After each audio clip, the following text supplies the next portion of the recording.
радостни песни и шики, дълго огласяше града след петия час.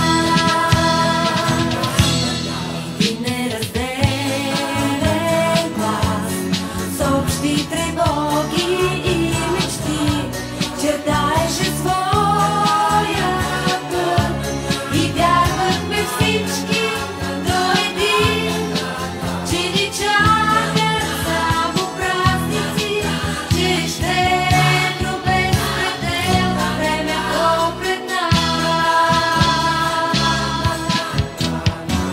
Къде останахте чудни вечери, без